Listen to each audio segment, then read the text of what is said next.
Yeah, it's possible, but Farah, that is a tough task to overturn this tie, isn't it? Yeah, a really tough task. A task I probably, of today's game, probably think is too big for Chelsea to overturn. I think if you look back to the Manchester City-Chelsea game in the quarterfinals, a little bit of hope for Chelsea, but I think the way in which this game's unfolded today, I don't think it gives Chelsea any chance of turning the tie around in the second leg next week. You were agreeing with what Lucy Ward was saying there at 2-1. Take that home. Barcelona were dominating the game. Chelsea, I didn't feel, had a feel for the game. They didn't quite get back into it. Momentum, they never, ever got that momentum to get anything. And then when they got that goal through Baltimore, you're thinking, OK, we've got a lifeline. We've got a goal in the game. It's 2-1, 75 minutes on the clock. Let's try and see the game out. Let's be resilient, what we've shown all year. Suffer without the ball, which we're very good at doing.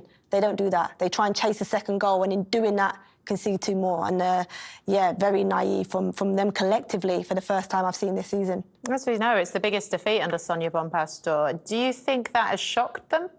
I think they would have been shocked. I think certainly after that third goal went in, the manner in which it went in, I think, you know, we'll talk about that third goal because I think, you know, some big mistakes were made around that.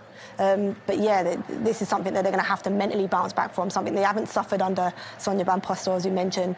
Is it out of reach? I think. But who knows what this Chelsea team can do. Well, look, the scene's out in Barcelona. Absolutely delighted. They must be... Oh, look at Lucy Bronze there. Look at her.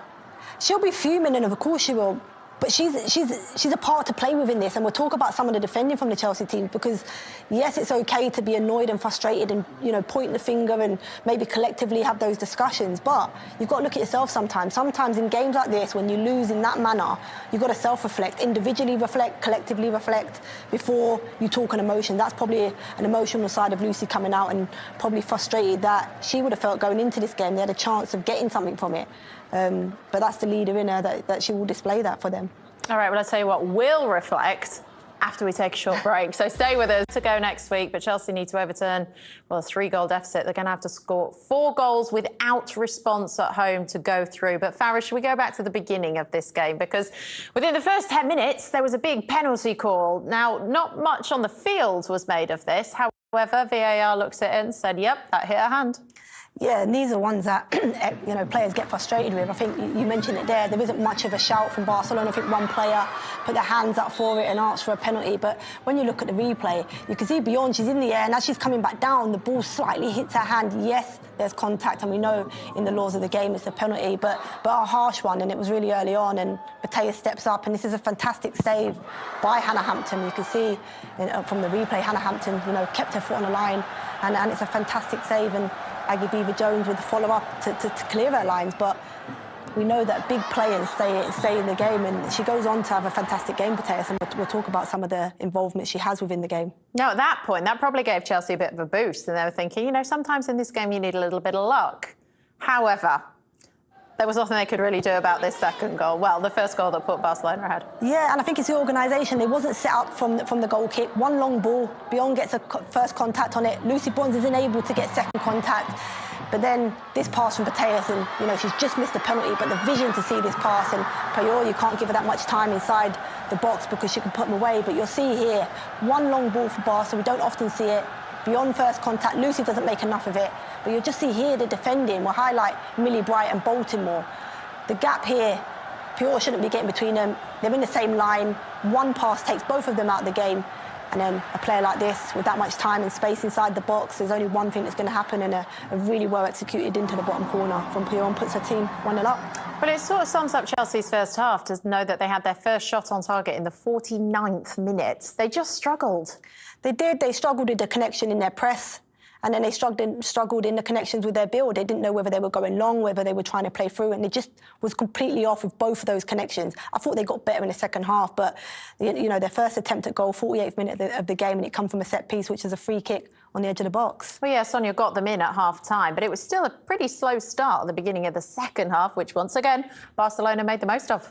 It was, and they did try and come out and do something different. You'll see here they tried to have a higher press. You can see Lucy Bronze tried to commit to that press, but what happens, they get out of the press on the opposite side. Now, Lucy Bronze is highlighted. You can see Pienaar just running straight through the middle.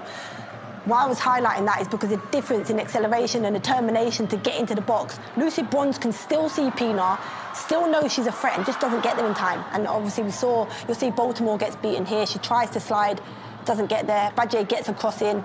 But Lucy Bronze has got to sense that danger. With the experience that she has in the game, she's got to get there earlier and clear her lines. If she doesn't, Pina gets in that position and it's a well-taken goal for her. You were saying it was mad that Pina can't actually get in the starting lineup because she scores the highest number of goals in the Women's Champions League this season.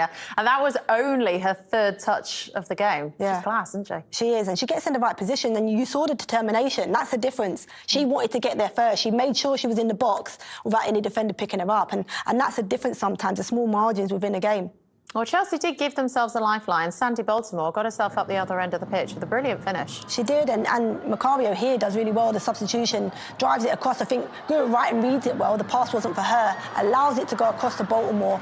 We'll see highlighted. Starts to progress up the pitch here, slowly creeps up, and then takes a touch, and without any backlift, drills it into the bottom corner. Fantastic finish from her. And you're thinking, yes, we're back in the game. This is the goal we needed. Let's defend, let's suffer a little bit because we're good at that. We know we can play without the ball. They don't do that. Sandy Baltimore, her position at Chelsea, signed as a winger, and then she obviously had to move back to cover for Niamh Charles, and she's never really changed from that. It's been difficult for her because, yes, she had to go back in that position and has done so well in the domestic league. And I think in doing that, hasn't done herself any favours because when you do come up against top opposition, those 1v1 duels, she finds herself in difficult situations at times. But on the opposite side, offensively, very good. Yeah, but should we talk about 3-1? Because you had your head in your hands at one point because it's a set piece. Defensively, Chelsea make a substitution, which you say, you grew up saying that's just the biggest no-no. It's absolutely crazy.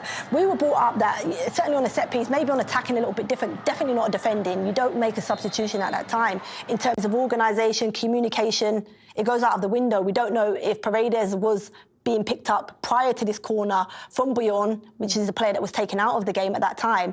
And then you just see there's a bit of confusion. No one ends up picking him up. Lucy Bond looks like she's given the responsibility, doesn't quite get there, and it's a fantastic header. But, yeah, absolute ludicrous. You don't make a substitution, anyone would tell you, at this time. So then they're a bit disorganised, coming under more pressure. Does that then force mistakes at the back? A little bit. I just felt like they lost their way a little bit. I've never seen a Chelsea team fold the way that they did, and they look like this from Millie Bright. You know, she never does this. Trying to dribble out in that area and getting caught, and you know that could have been number 4 for them. It wasn't, but 40 seconds later, this is what happened. And you know, Pina, fantastic, plays the ball. This is so hard to defend when you give it and you follow your run forward. Little bit of class here. You'll see as it goes into Pateas. Pina plays it in, follows a run. Pateas goes in. Kira Walsh doesn't follow her runner. And then Pina just puts it in the back of the net. And for me, this ends the game and the tie for them because I don't see Chelsea recovering from. You think 4-1 is too tough to Chelsea to come back from, even though they're at home with their crowd on their pitch? Most definitely. Without Barcelona scoring, you can see the quality within the Barcelona team. They will get a chance. They will get a goal away from home. And I don't see Chelsea scoring more than 3 goals. All right. Well, we will find out next Sunday. I'll bookmark that. I was going to say, fingers crossed, I'll bookmark that and I'll come back to you next week to see. But yeah, 4-1 after the first leg for Chelsea tonight. Let's actually get some Chelsea reaction now. We can hear from Lucy Bronze. Lucy, we started the day with a lot of optimism heading into this big game, and it's where Chelsea want to be as a club. What are your immediate thoughts after today? Yeah, I think we let the game get away from us in the end. I think Barca were the better team over the 90 minutes, deserved the win, but I think we maybe let up too many goals at the end when we were trying to keep going, lost our rhythm a lot, although we didn't really get into it that much as we probably feel like we could have. And yeah, I think the rhythm was just, the whole game was kind of played more to Barca's style, whether that was, you know, on the ball, off the ball, the fouls that were given and things like that. I think it was more in line with like the Spain rather than how we play in England.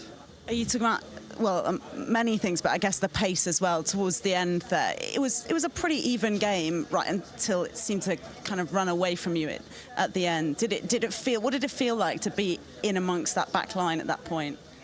Yeah, I feel like we tried to push again, you know, because we saw how easy it was to get the goal that we got. I feel like we could have pushed to get another goal, but obviously in doing that, we've left gaps the other way. We've tired ourselves coming backwards. Maybe it's been a bit more disjointed at the end. Obviously had to make a few subs as well. You know, just kind of unsettled the rhythm. They brought on fresh legs as well that changed their rhythm again. You know, Pina did really well when she came on. Yeah, probably let it get away from us at the end. And of course, this is your old team that you've had a lot of success with. How does that affect you playing in front of this crowd that was pretty hostile? Perhaps they were hostile, but I don't know. I heard a lot of people, saying hello to me. I think I had a fantastic time when I was at Barcelona. I obviously adored the fans whilst I was here, and I feel the same love back from them even when I've been here today, speaking to them, seeing them, taking pictures. So I'm not sure it was that hostile. I think they were just supporting their own team, and I think that'll be the same next week when we got Stamford Bridge. All the Chelsea fans will be behind us, and that's what we're hoping for. And what's the message ahead of that game then? You've already had one big comeback, of course, in this Champions League, but it's a huge ask against a side like that. Yeah, definitely, but I think we can do it, and never say never. Nothing's impossible. I think we've got it within us to come out and put on a big performance, a lot of intensity, a lot of pressure. We're playing at Stamford Bridge, a place where we absolutely love playing.